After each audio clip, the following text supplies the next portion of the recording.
This is season 2 of Will It Beer, and this time Ryan and I are choosing the ingredients. The reason we are hosting today is because Peter and Tim will be brewing head to head. So let's go ahead and reintroduce you to them. My name is Peter MacArthur. I am the founder of Genus Brewing, and Logan and I are the ones that created this show. My name is Tim Renee. I'm also one of the owners here at Genus and do most of the brewing here in the shop in this little stuff you see right behind us. Reveal it! Let's see what we've got. Ooh, okay. So Actually- we've got wasabi powder, Junmai. Junmai. Bartender, I need a glass. a little bit of sake. We've got some ginger. I'm seeing a theme here. More wasabi, some nori. Japanese short grain rice. Probably really good for sushis. If you want, you can get him a glass too. You.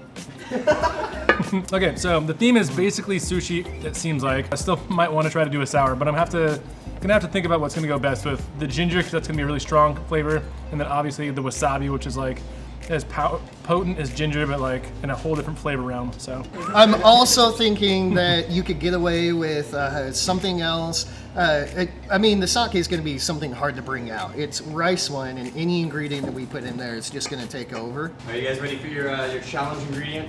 yes. All over. We are going to have a smelly shop again for a while. Oh, okay. Octopus. It's very wiggly. I'm gonna put it over Tim's lap. Oh, thank you. I appreciate that.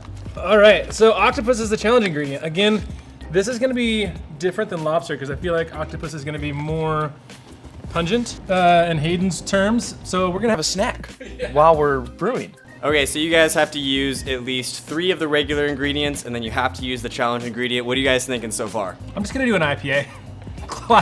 Classic West Coast. I'm still kind of thinking something in the sour range. I might do a co-pitch.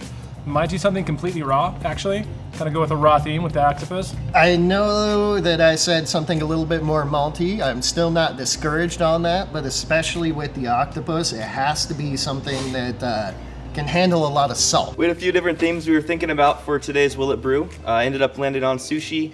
Made it pretty easy for our base ingredients, but for, of course, our seafood, to go with our sushi, we went with octopus. Wanted something with some strong flavor, give it a little bit more of a challenge for the brewers today. Kind of thinking that we might see a little bit more on the lighter spectrum to let some of these other nice bright flavors from the ginger pop out, but we'll see what the brewers choose. I still think, a nice little malty beer can help push a few of those flavors out, maybe get a little bit of deliciousness in it. So for that, we're gonna attack it with a Bière de Garde, little Chevalier heritage malt. Awesome, use it. A little bit of Munich, little candy syrup, some special aromatic, and flaked rice to really dry this out and kind of give you that impression of the sake. Did you know that an octopus has no official brain? It is the decentralized nervous system, so every part of its body is its brain. The style that I'm gonna be going for is like a pseudo rice lager sour kind of thing. I'm gonna be using some enzymatic fruits to tenderize the octopus, which is also gonna be going in the mash. I'm gonna be curing it with some citrus, and I'm also gonna be adding some cucumbers for extra flavor. I'm going to be using some soju as a tincture for the ginger and the wasabi, because those can be very potent flavors. The soju itself is distilled rice wine, so it should help pump the rice wine kind of flavor, the sake flavor that we already have. Both brewers are ready to get mashed in. The recipes are set. These are gonna be 2 completely different styles, so let's see what happens. So for my salt additions, I'm really not gonna do anything, just kind of relying on the octopus to give me the sodium and chloride I need.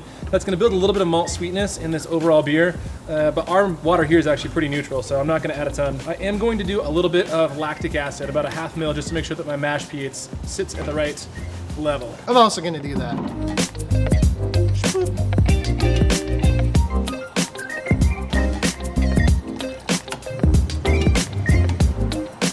Get out my trusty mash spoon.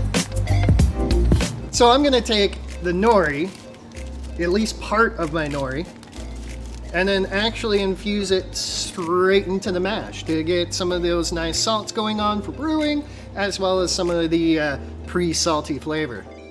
Deep sea octopi actually do not have the ink bladder in there. Guess it's too dark for them to need it. Fun facts with Tim. After snacking on some pickled ginger, totally decided, let's add some more of it in there because it's delicious and it'll really pop that ginger flavor out.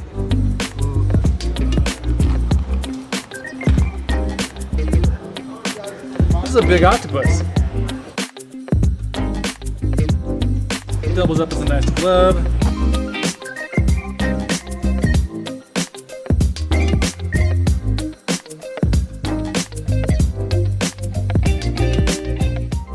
So far Tim's used 1 sheet of nori, put it into the mash, as well as some pickled ginger. I think it's good to start a little bit lower on the nori. We don't know how much of pungent flavor we're gonna get out of that. And then Peter's just taking his whole octopus and throwing it in the mash, going to slow cook method here. I think he has some plans here to add a little bit more acidity to his octopus, which should turn out pretty, hopefully, tasty. Hopefully it doesn't get overcooked at all from the temperature cooking and the acid. Did you know that an octopus's blood is in fact blue? Now you do.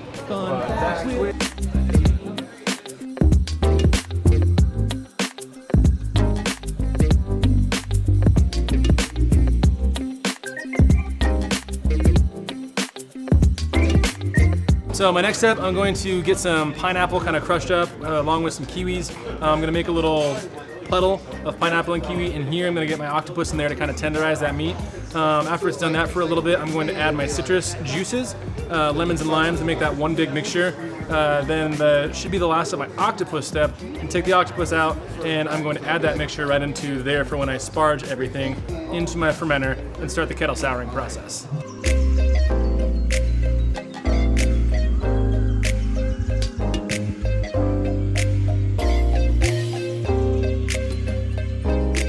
We're at mash out temperature, so this has been going upwards of 160 for a little over 45 minutes now. So I'm gonna pull this guy out, and I'm gonna try to get some of the skin off, and then get this cut up and into my my mixture there.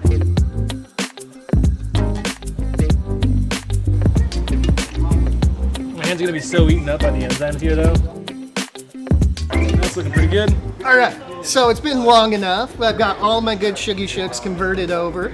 We're gonna pull this sucker out, spark through it, get all the extra num-nums off of there, throw some octopus into it to boil, and then eat the octopus afterwards. All right. I'm not Damon, I can actually pull this out. I can't! This is so heavy!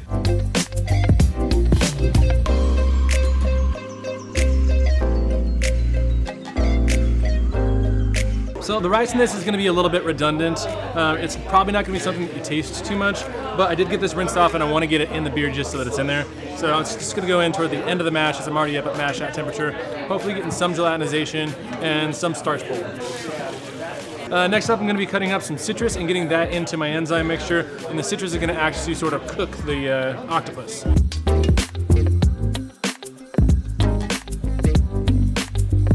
Got all my grains out. I'm gonna boil my octopus, like I said before. How I'm going to do that is I'm going to take the grain tube and drop it back down in.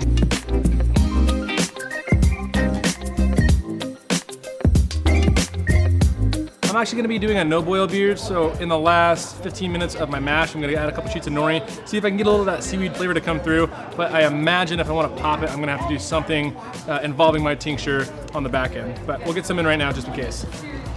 I'm also going to be cutting up some ginger and adding that, but a very, very small amount, because ginger can get overwhelming really fast. And the fine tuning on that, I really want to be taken care of on the back end with the tincture. Hop schedules with Timothy. So we're getting on to the hopping schedules. We're gonna keep this super low and minimal. In a bière de garde style, you probably would go higher than what I'm going to do, but since we're gonna have so much salty aspects to this, as well as the ginger and the wasabi in the back end, we're gonna keep the hops lower down. That way we don't overbitter this. Little bit of magnum up front, probably finish it out with something else, you know, noble or soft. Hop schedules. I'm kind of rolling through my octopus strategy on the fly here. I think what I'm going to do is add this to my mash basket and sparge through my octopus and all the stuff in it. There's going to be some pink skin goo in there that I'm not 100% sure what it's going to do, but I'm hoping it's going to be a similar gelatinous kind of feel that we have from a lot of things that fine out. And so that's going to go into my mash basket. I'm going to sparge through it, and then I'm just going to go straight into chilling from there and start my souring process. Proving that even from a lower vantage, you could still lift a whole basket of stuff. As Tim boils, he is contemplating all of his life decisions. He doesn't know how he got here, but he does know that he must kill.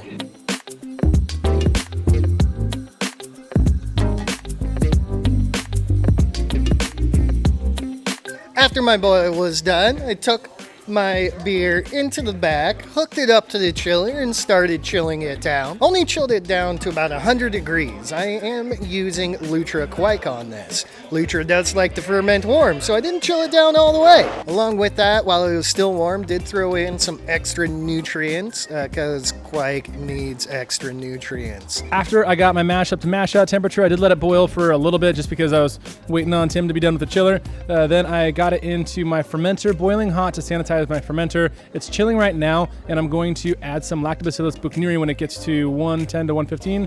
I'm going to then hook up a firm wrap to that. I'm going to CO2 purge it and let it acidify for about 36 hours, and I'm going to go ahead and pitch Bonanza yeast right on top of that and let it ride out. That wraps up today's brew day. We're going to come back for secondary fermentation, where they're going to add their soju tinctures with wasabi and ginger along with their sake. After that, we'll get them kegged and carbonated and then come back for the tasting. Before that, name your favorite dinosaur fact in the comment section right now. I'll give you a sec. So we had some issues. The ink bird that I was using to control temperature was not working, so my beer dropped down to 73. I've got lactobuchneri in there, though it's not a super forgiving temperature range for lactobacillus. So I did get some ink birds on that, or some firm wraps on that, and got that up to temperature. It's at 95 right now. I'm gonna taste it and then see if I need to make some adjustments in fermentation to clean it up. So, my beer is almost done fermenting. What that means is we need to get working on this tincture right away. I got some ginger down here that I'm gonna chop up. I am gonna use a little bit more pickled ginger. I think that's gonna give you a little bit of extra, sushiness in there. And personally, I love spicy rolls, so we're throwing some chili paste in there. Can't forget that we're tincturing it out with sake. Also probably gonna add a little bit of soju in later, boost it up, but we need to get this started.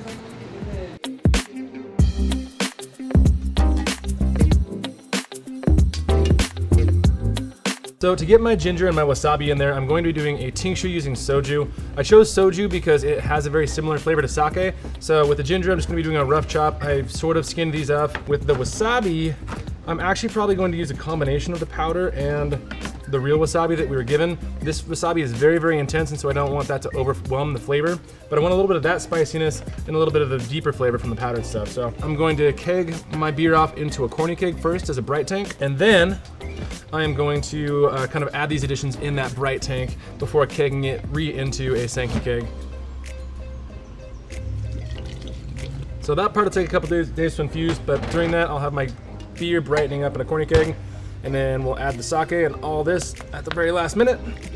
Should be ready to go in 2-3 days. Here we are a little bit later. Fermentation is getting close to done. I'm gonna add a little extra soju into my sake, ginger, chili paste mixture. What the soju is gonna do is add a little bit of extra flavor. Along with that extra flavor, it adds a little extra alcohol in there, which is gonna extract more from all this ginger and goodness in here. So with that, let's add 1 shot of vodka.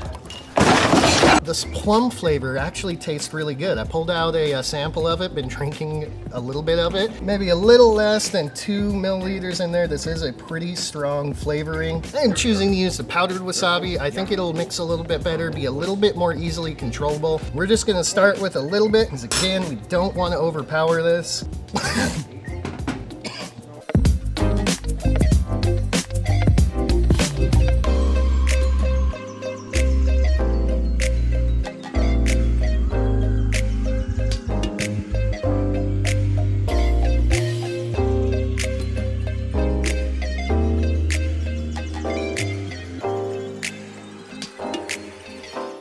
Beers are ready to taste, so we're gonna get at them and see which one tastes most like sushi dinner and which beers taste like our favorite beer to have at a bar. Let's go ahead and start with the sake. Kanpai.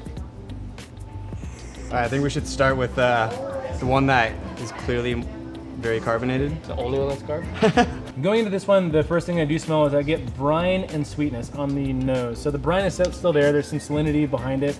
The salinity isn't as high as this one, but the salinity is there. And then there's some fruitiness and a little bit of brightness on the nose. I feel like the wasabi kind of got lost. It tastes very sweet to me. Yeah, I get a little bit. a lot of sweetness compared to like a different. I love the brininess that's coming out of this. You smell it, you smell the acid, you know you're gonna be in for a good salty sour beer. And then there's this fruit earth, a little bit of sulfur that just misses connecting for me personally. Grainy, earthy wasabi flavor I can pick up in it. A little ginger too. The ginger and some fruitiness is nice. I get a little bit of the ginger, but for the most part for me, I don't get any of the nori, but he did only add 1 or 2 sheets. I would have thought this had none. The flavor on this one it's sweet tarts to me. So the banana, like the isoamyl acetate, that banana flavor is very there, and then you get the sourness, and those are the 2 kind of dominating flavors. In the flavor, you also get some brightness from the ginger and the wasabi. I wish was more there, but there is a I'm gonna call it almost vegetal, but like a weird vegetal that I'm attributing to the wasabi. So the flavors are all there, they're just not easy to pick out. I can kind of taste the pineapple and the kiwi that he used to sparge through. I kind of get that more than I get the other ingredients, I feel like. I don't think I get much of the sake either. I think you can smell it. I think Maybe a little bit. I think that's the smell I get. To me, it feels like the sour just kind of takes over the other flavors a little bit too much. Tim's uncarbonated beer? I mean, it smells like fish to me. wasabi kind of hangs onto my tongue a little bit. Very smooth. The brininess definitely leads me to think Octopus a little bit more so than if it didn't have that salinity to go with it. The brininess, along with the nori in there, really pops seafood. I think you have to know there's octopus to attach it to octopus. Other words, it would be very much sea brininess in there, but The nori is a big pops part of it. the flavor component too. Yeah. That nori comes out, I would say, as one of the dominant kind of characters. I pick out the wasabi for sure. Definitely get the sake from it. I feel like on the nose, I definitely get the octopus. I don't know how much if I can really taste it. I get the octopus. I think in the taste beginning. for sure. I think the first half is octopus. I don't know how much ginger I'm really getting. Not really any. I think I get a lot of Octopus. sake. Like when you taste sake, that dryness of sake, that's just like almost a flat line of flavor. Yeah, the plum gut definitely comes through pretty forefront, but then when you actually get into the palate and you trip it a little bit, you get a distinct, I get like salt water, and the nori is a pretty big flavor in there as well. So the nori and the salt water, I think, kind of lean into that octopus kind of flavor. 100%. Yeah, pretty big. I wish I would have added a little bit more chili paste, up that a little bit, but I'm really happy with the way that turned out. I'm gonna go with Tim's on this one. Not necessarily that it tastes really like the dinner. I can just pick out a lot more of the ingredients a lot easier. I would have to agree. I get more ginger out of this when I think of sushi roll. I think of always the ginger at the very end of it. However, I don't get as much like fish octopus flavor. So for me, I get a little bit more of that out of this one. So I would go with that one. Tim's, because of the more octopus I get on it. I'm gonna go along with everyone else. I think that everybody could easily pick out almost all of the ingredients in the bière de garde versus the sour. Because the sour is what it is and it's very well made, I think that it's absorbing a lot more of the ingredient flavors than the bière de garde is. And especially there's a lot more going on in this than there is in this that really just pops it out there. So I think the nori and especially the challenge ingredient, the octopus, are very well presented in the bière de garde. I think those 2 ingredients are definitely more presented in there. I think the ginger and the wasabi, and maybe to some degree the sake, is better presented in the sour beer. But overall, if we're going with which one you can tell is the challenge ingredient and the ingredient theme, it's going to be the bière de garde. Which beer would I rather order at a bar? That's a tough one for me Yeah. because this one right off the bat is more enjoyable, but I don't think I can drink more than like half a pint of this. As opposed to Tim's, I feel like I could keep going on it. So I feel like Tim's would be the one I would order in a bar because I could drink more of it. For me, I'm gonna go the opposite. I think for me, this one, I could easily have 3, 4, 5 glasses of at a bar. This one, I think I can only have like 1 or 2. Still a great beer, but crushing wise, I think there's the flavors that stick out in this one are not the type that I would personally want to drink a lot of. Yeah, I think it's close, but I would go with Peter's too. I think this is like it's a nice, light, crisp sour, but it still has that ginger and wasabi that comes through on it. So I think this is what I'd get at a bar. They're both really good beers. I drink them for different reasons, but if I'm being just true to my own palate and what I like to drink, I made a beer that I like to drink, and so the beer that I would more drink in a bar is the beer that I made because it's the style that I like to drink. both great beers. I made a style that I also really love.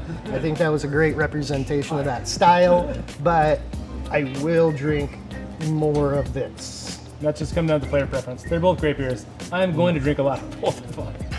Thanks so much for watching. This is a super fun challenge, and the Will It Beer Challenge is a very special project to us. And so if you want to support this, we do have a PayPal link in the description below that you can use to donate to this. Please subscribe to our second channel, Genus Not Brewing, because that is where we're going to do all our uploading of our entertainment style content. Also, subscribe to our main channel, Genus Brewing. We love it when you comment on that, give us fresh ideas, learn from us. We love to share beer. Also, tune into our live stream. We do that every Sunday morning. It's awesome. We love seeing you guys interact with us. We all have Instagram. Subscribe to them all. Damon loves animals. He I love animals. Animals. friends. I thought that was a phone. I was like, I really thought you were about to kill Tim. I thought you were about to murder Tim right there. There's worse ways you could go at. I was like, what the fuck are you thinking? No, I thought it was one Enjoy of our delicious phones. products. We'll see you next time. Cheers. I love animals.